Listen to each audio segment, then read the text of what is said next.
Now onto the story. I am Abigail Forster, 35 years old. My entire life has been spent in the shadow of my own family. At my father's 60th birthday in Raleigh, I sat at a corner table. No wine, no, just a single piece of dry bread. Across the room, my stepmother's lips curled into a smirk. "That's all you deserve," she whispered. My sister Shannon laughed. Always invisible, always pathetic. The room glittered with chandeliers and laughter, but their words cut deeper than glass. They thought I was there to beg. They were wrong. I had come with a plan. In my pocket was a USB drive. Inside, the truth that would rip their world apart. My story didn't begin that night. It began decades earlier. My mother died when I was 5. By 7, my father had remarried. Karen arrived with her daughter, Shannon, and a cold smile that told me exactly where I stood. Unwanted. Karen dressed Shannon in designer clothes, piano recitals, endless praise. Me, silence, hand-me-downs, invisible. At 10, I asked to join a family dinner. Karen cut me down with a glance. "You're not part of this." And Shannon chimed in, delighted. "Stay out of it, Abby." My father never looked up from his business deals. So I learned to disappear. Until the day I picked up a cheap camcorder at 16. I started filming other kids like me, the unseen ones. That camera became my escape, my voice. Karen called it a waste. Shannon laughed. "Your films won't change anything." At 18, I left home, built a life through scholarships, night shifts, and my films. Meanwhile, Shannon floated on my father's money, internships, parties, a lavish graduation I wasn't even invited to. Dad sent me a check with 2 words scrawled on it: "Congrats." That was our relationship in a single envelope. So when the email for his birthday gala arrived, signed by Karen, it felt like an insult. Formal, cold, like I was a distant cousin, not his daughter. I nearly deleted it. But my best friend Ellen said, "You're going, not to please them, to prove you're not invisible anymore." She was right. A week later, Ellen overheard Shannon at a cafe, her voice low but smug. "The shares will be mine soon." My heart froze. She was talking about Dad's company, the empire he had built from nothing. With Ellen's help, we dug deeper. A forgotten password. A cloud account. Messages between Shannon and her slick friend Kyle. "Make sure the papers are ready. Dad won't suspect a thing." Karen's got the lawyer lined up. And then the attachment, a draft agreement transferring Dad's majority shares to Shannon. Karen's signature already on it. My chest burned with fury. This wasn't just cruelty anymore. This was betrayal. Ellen trailed Shannon to a bar and recorded her bragging. "Once Dad signs, it's ours. He trusts Karen too much." Kyle laughed. "He's got no idea. I saved everything to a USB. My weapon, my proof. The gala would be the battlefield." That night, Raleigh Hall glowed with wealth. Champagne glasses, polished suits, chandeliers, dripping light. I wore a simple black dress, nothing fancy. I didn't need glitter to be seen. They tried anyway to bury me. The waiter led me to the corner. A wobbly chair, a stained cloth, a plate with a single piece of bread. Karen glided over, satin dress shimmering. She leaned close, her whisper like venom. "That's all you deserve." Shannon followed in sequence, smirking. "Don't embarrass us tonight," she hissed. I gripped the USB in my pocket, my pulse thundered.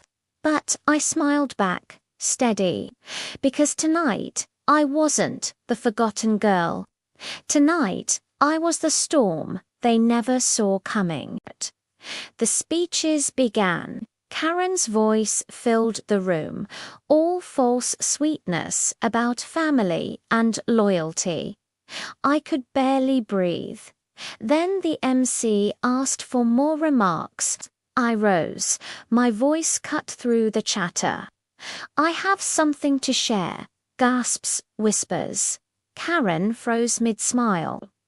I walked to the stage, handed the USB to the AV tech, and whispered, "Play it." The screen behind me flickered. First, a blown-up message. "Make sure the papers are ready. Dad won't suspect a thing."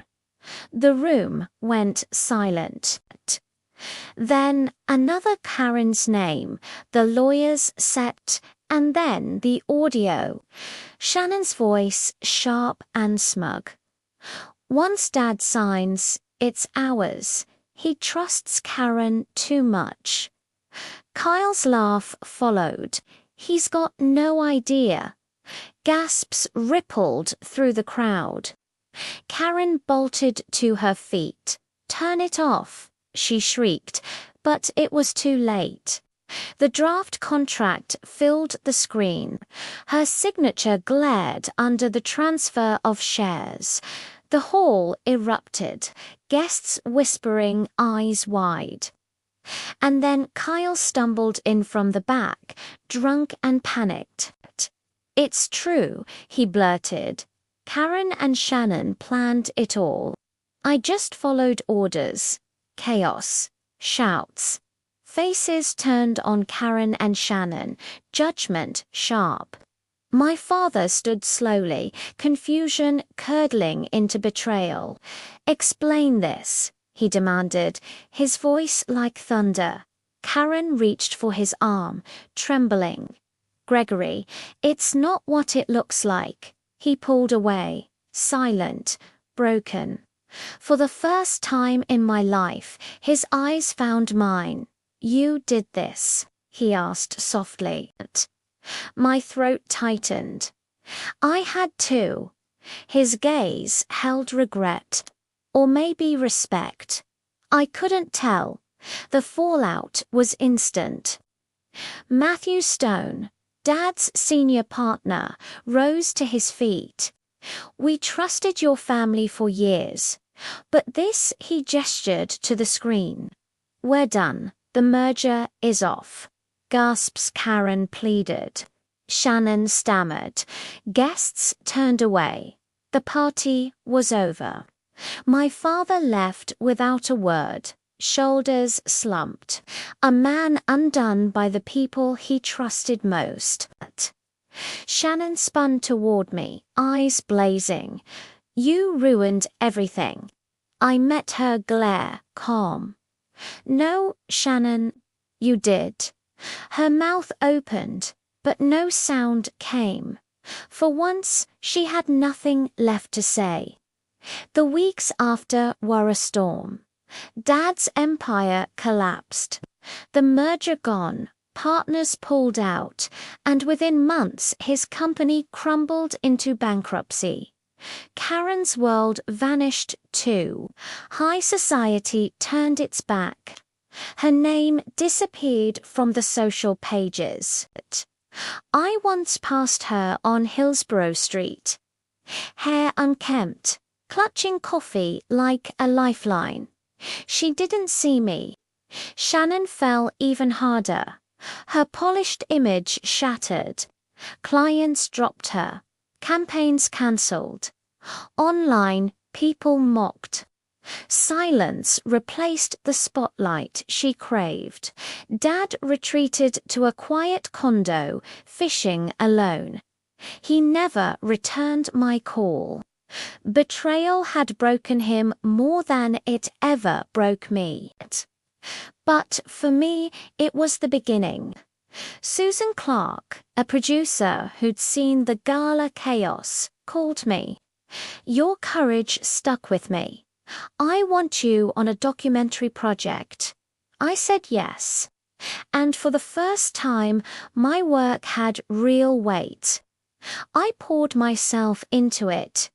Early mornings editing, late nights filming. My small apartment filled with reels and scripts. And when the premiere came, the theatre buzzed with anticipation. My documentary, a tapestry of family legacies, the lights dimmed, the screen lit up. The audience leaned forward, and when the credits rolled, they applauded for me, for my story. I wasn't invisible anymore. Weeks later, Karen left a voicemail. Her voice stripped of power. "We need to talk." For old time's sake, I deleted it without hesitation. I wasn't hers to wound anymore. One crisp morning, I drove to Rawley Hall, empty now, columns weathered. Chandeliers, dark. I stood with my camera, took one shot of myself reflected in the glass doors. Click, a full stop. That hall wasn't a place of pain anymore. It was just a backdrop. Because I wasn't the forgotten daughter at the corner table anymore. I was the woman who exposed the truth, who built her own legacy. Silence had been my prison. But speaking out, even when my voice shook, had set me free.